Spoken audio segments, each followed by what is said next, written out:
ഒരു international award കിട്ടിയിട്ടുണ്ടല്ലേ, international association of women police. ഉണ്ട്. അത് US ബേസ്ഡ് ആണല്ലേ അത്? അത് 2010. അത് ഈ കമ്മ്യൂണിറ്റി പോലീസിംഗുമായിട്ട് ബന്ധപ്പെട്ടിട്ട് എന്തെങ്കിലും ആയിരുന്നു? കൂടുതൽ കമ്മ്യൂണിറ്റി പോലീസിങ്ങും പിന്നെ ബാക്കി വിമൻ റിലേറ്റഡ് ഇഷ്യൂസും എല്ലാം കൂടെ പരിഗണിച്ചിട്ടാണ്. അത് എവിടെ വെച്ചായിരുന്നു അത്? മിനിയാപോളിസ്.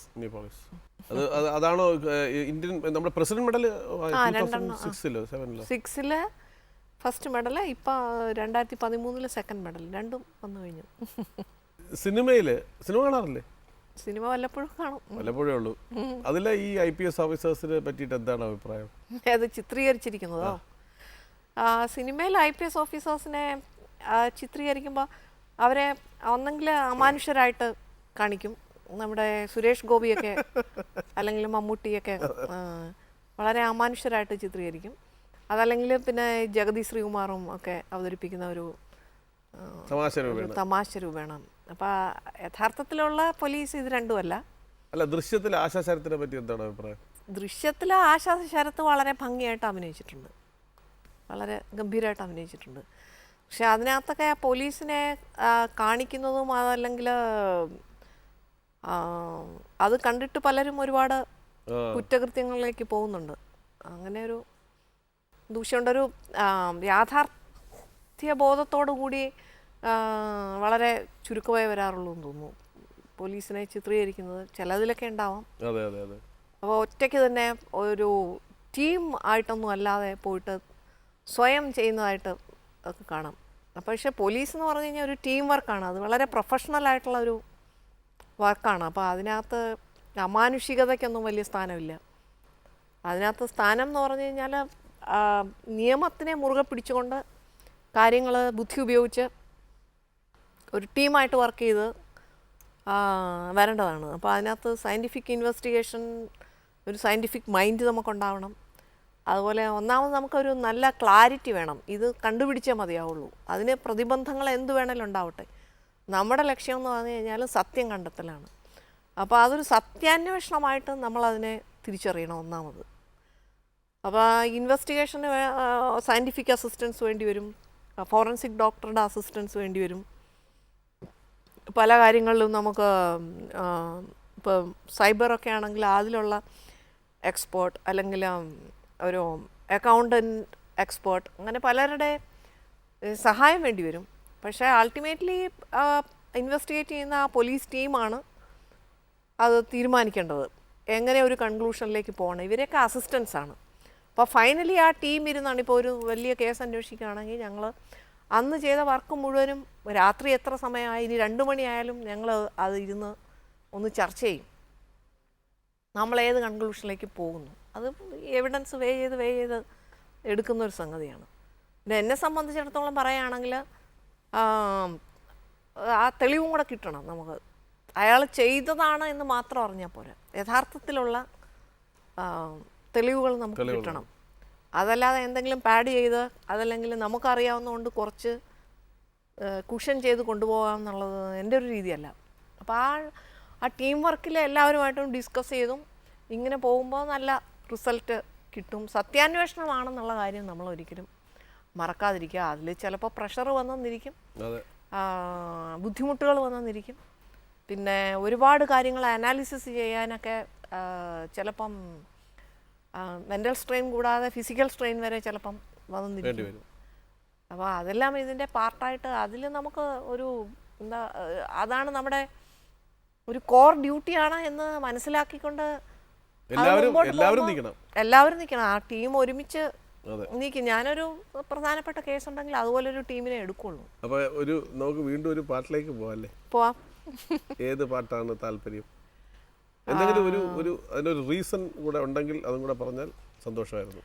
വളരെയധികം മെലോഡിയസ് ആയിട്ടുള്ള, നമുക്ക് ഒരു ദുഃഖത്തിൻ്റെ ഛായയിലൂടെ ഒരു പ്രണയത്തിൻ്റെ തലത്തിലേക്ക് പോകുന്ന ഒരു ഗാനമുണ്ട്, ചന്ദ്രബിംബം നെഞ്ചിലേറ്റും പുള്ളിമാനെ.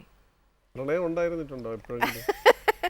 ജീവിതം മുഴുവനും പ്രണയമാണ്, പ്രകൃതിയും മനുഷ്യനും എല്ലാമായിട്ടുള്ള. പ്രണയ വിവാഹമായിരുന്നു? അല്ലല്ല. ഇപ്പൊ കോളേജ് മിക്സഡ് അല്ലായിരുന്നോണ്ട് പിന്നെ ചോദിച്ചിട്ട് കാര്യമില്ല അല്ലേ? മിക്സഡ് ഒരു പക്ഷേ മുഴുവനും പ്രകൃതിയുമായിട്ടും പ്രപഞ്ചവുമായിട്ടും നിരന്തര നിത്യപ്രണയത്തിലായതുകൊണ്ടാവാം ഏതെങ്കിലും ഒരു പ്രത്യേക പുരുഷനെ പ്രേമിക്കാനായിട്ട് ഇതുവരെ തോന്നാത്തത്. അപ്പോൾ ഭർത്താവ് അറേഞ്ച്ഡ് മാരേജ് ആണ്. അത് IPS ആയതിനു ശേഷമല്ലേ? അതെ അതെ. അദ്ദേഹം ഒരു കുട്ടനാട്ടുകാരനാണ്. അദ്ദേഹം ഡോക്ടറാണ്? അല്ല, അദ്ദേഹം കോളേജിൽ പഠിപ്പിക്കുകയായിരുന്നു. ഇപ്പം കൺട്രോളർ ഓഫ് എക്സാമിനേഷൻസ് ആണ് കേരള യൂണിവേഴ്സിറ്റിയിൽ. ഓ വെരി ഗുഡ്. ഈ IPS ആണെന്ന് അറിയാതെ ആരെങ്കിലും പ്രേമമായിട്ട് ഇങ്ങോട്ട് വന്നിട്ടുണ്ടോ? ഇല്ല. ഓ ഞാൻ അവന്റെ അവസ്ഥ ഒന്ന് ആലോചിച്ച് നോക്കിയത്. എന്തായാലും നമുക്ക് പാട്ടിലേക്ക് പോവാം. പാട്ടിലേക്ക് പോവാം.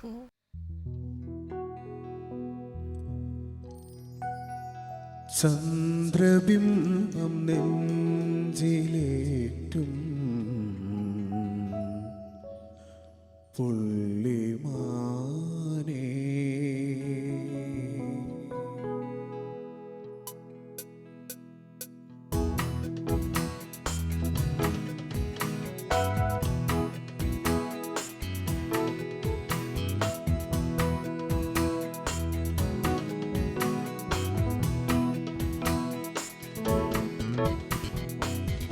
ചന്ദ്രബിംബം നെഞ്ചിലേറ്റും പുള്ളിമാനേ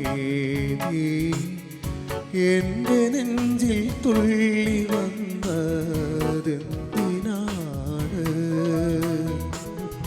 കാളിദാസൻ കണ്ടെടുത്ത കന്നിമാനേ കണ്ണിലെന്നെ കൊമ്പുകൊണ്ടതെങ്ങ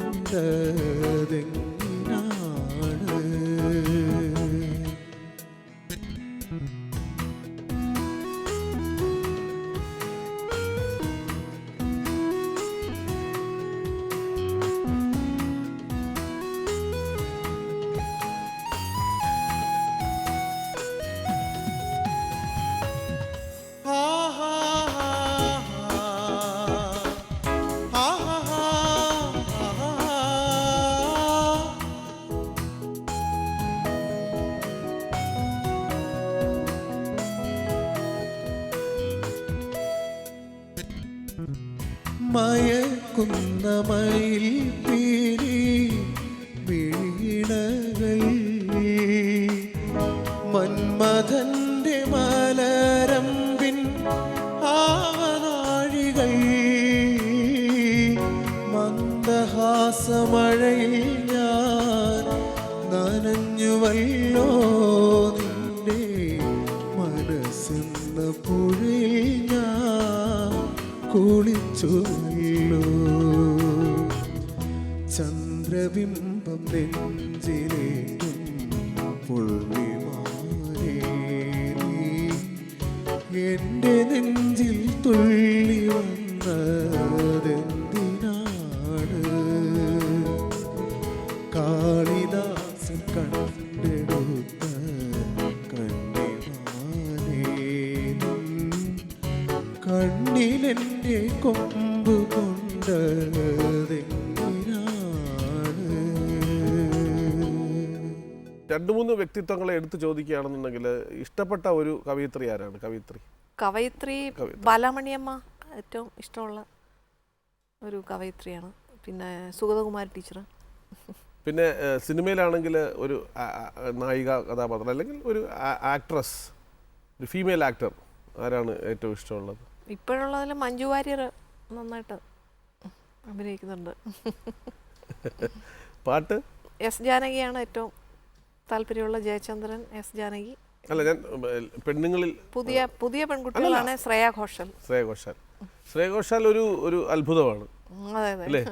ഏതെങ്കിലും ഒരു കവിത മനസ്സിൽ എപ്പോഴും മാഡത്തിന്റെ അല്ലാതെ ഏതെങ്കിലും ഒരു കവിത എപ്പോഴും മനസ്സിലുള്ള ഒരു പൂതപ്പാട്ട്, ഇടശ്ശേരിയുടെ പൂതപ്പാട്ടുണ്ടല്ലോ.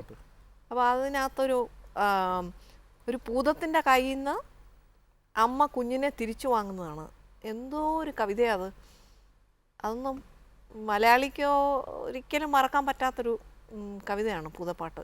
നമ്മുടെ ഈ സൗഹൃദ സംഭാഷണത്തിന് ഒരു വിരാമമിടാനുള്ള സമയമായതുകൊണ്ട് അടുത്തൊരു പാട്ട് ഏതാന്ന് പറഞ്ഞാൽ അത് അത് കേട്ടുകൊണ്ട് അപ്പോൾ നമുക്ക് വളരെ സന്തോഷമായിട്ട് പിരിയാം. ഉത്സവത്തെക്കുറിച്ചാണല്ലോ നമ്മൾ ആദ്യം സംസാരിച്ചു തുടങ്ങിയത്. അതെ അതെ തീർച്ചയായും. ആനയും ഉത്സവവും ആനയും അമ്പാരിയും വെഞ്ചാമരമായിട്ട് നമുക്ക് അവസാനിപ്പിക്കാം. തീർച്ചയായും തുടങ്ങിയെടുത്ത് തന്നെ വരാം. എന്തായാലും മനുഷ്യന്റെ അവസ്ഥ അത് തന്നെയാണ്. എവിടെ തുടങ്ങുന്നു അവിടെ തന്നെ തിരിച്ചു വരണം.